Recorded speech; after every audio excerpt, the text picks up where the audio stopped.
कि जब से द्विज के तंदुल खाए, भगवान श्री कृष्ण ने जब से सुदामा जी का वो चावल खाया, जब से द्विज के तंदुल खाए, असो हरि अवलव नहीं बिसराए। और जगन्नाथ बनि कृपा निकेता, खात भात निज जनन समेता।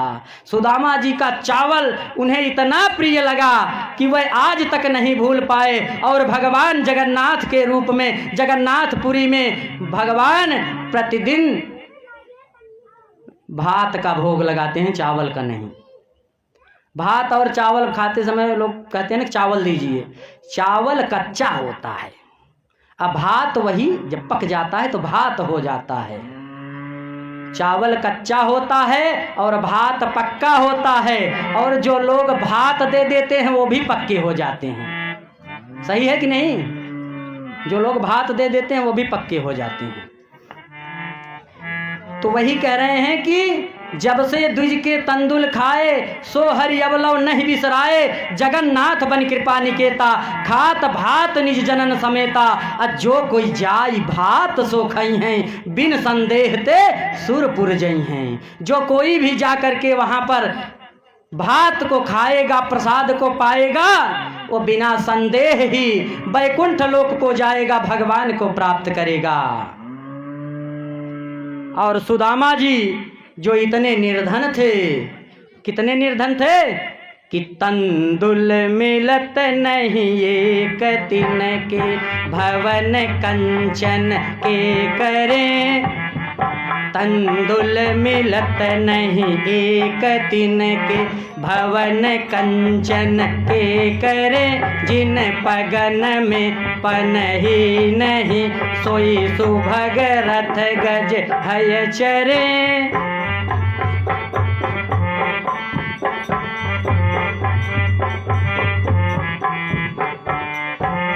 नहीं छानी पर हो फूसता के, भवन कंचन के करे।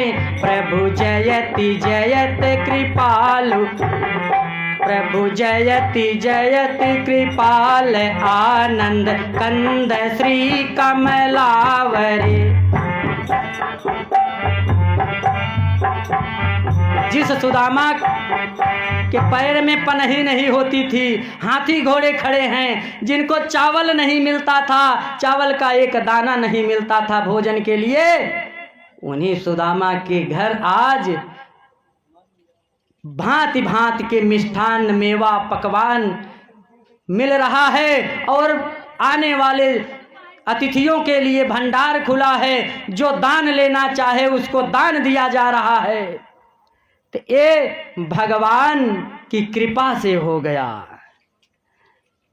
और क्यों सुनना चाहिए, मैंने कल ही बता दिया था कि सुदामा जी की कथा क्यों सुननी चाहिए। कृष्ण सुदामा की कथा कहई सुनई जो कोय, रहई सदा आनंदमय, कबहु दरिद्र न होय। ये कृष्ण और सुदामा जी की कथा जो कोई सुनता है, जो कहता है वह भी, जो सुनता है वो भी। कहई सुनई जो कोई, ये दोनों, इनका जीवन सदैव आनंद से व्यतीत होता है, ये कभी दरिद्र नहीं हो सकते। सुदामा जी की कथा सुन लेने से दरिद्रता भाग जाती है। इसलिए मैंने आप लोगों से कई बार कहा कि आप लोग सुदामा जी की कथा सुनने जरूर आइए। और जो लोग ना सुन पाए हों, बता दे रहा हूँ, जो लोग ना सुन पाए हों, देर से आए हों, आधी अधूरी कथा सुने हों, तो YouTube पर एक चैनल है जिसका नाम है मन का उद्गार। चैनल का नाम है मन का उद्गार। मैं अपने मन का उद्गार, संतों के मन का उद्गार, कथा, ये सब उसी चैनल पर डालता रहता हूँ। आप लोग उस चैनल पर सुदामा जी की पूरी कथा सुन सकते हैं, जो बाद में आए या दोबारा सुनना चाहते हैं। आपके स्नेही जन देश विदेश में कहीं भी हों, आप YouTube चैनल मन का उद्गार याद कर लीजिए, मन का उद्गार, उसके माध्यम से आप कहीं भी, कहीं देश विदेश में, जहां भी आपके घर के लोग, परिवार के लोग, रिश्तेदार, मित्र रहते हों, आप लिंक भेज करके उन्हें ये कथा श्रवण करा सकते हैं। और कथा सुनना जितना पुण्य का कार्य है, जैसे आप आ रहे हैं कथा सुनने, तो किसी को अगर ले करके आएंगे साथ कि चलिए आप भी कथा सुन लीजिए, तो जितना पुण्य उसको मिलेगा उसमें 10% कमीशन आपका बन जाएगा। सही बता रहे हैं। और कहीं दान किया आपने, मान लीजिए 10,000 किया, 10 लोगों से बता दिया, तो सारा दान समाप्त हो गया, उसका पुण्य 10 लोग बांट लिए, आपके हिस्से में कुछ नहीं बचा। इसलिए कथा में आए तो जिनको भी आपके जो स्नेही जन हो सबको लेके आइए, जहां भी हो रही हो। और ये मत टिप्पणी कीजिए कि अरे फलाने महाराज बहुत निक कहत रहने, उनसे कहता ही न्याय बनत। सुखदेव भगवान कथा कह रहे थे, उनके दादा परदादा नीचे बैठकर कथा सुन रहे थे। उनसे उम्र में बहुत ज्यादा के ऋषि मुनि महात्मा उनसे बैठकर कथा सुन रहे थे। तो कथा आपके जीवन की सारी व्यथा को समाप्त कर देती है। जरूरत है कथा को अपने जीवन में जीने की। अगर आप, आज 8वां दिन है कि 9वां दिन है कथा का, जो मैं समझ रहा हूं 9 दिन होना चाहिए। आज 9वां दिन है, 10वां दिन है, 10वां दिन है। तो जो लोग इन 10 दिनों में यहाँ आकर के कथा सुने, मेरे द्वारा सुनाई गई कथा, और भी व्यास हमसे अच्छे वक्ता आए, आप लोगों को कथा सुनाई, अच्छी बातें ही बताई जाएंगी कथा में आपको, चाहे जो आए। तो उन बातों में जो मेरी बात जो अच्छी लगी हो उसे स्वीकार कर लीजिएगा।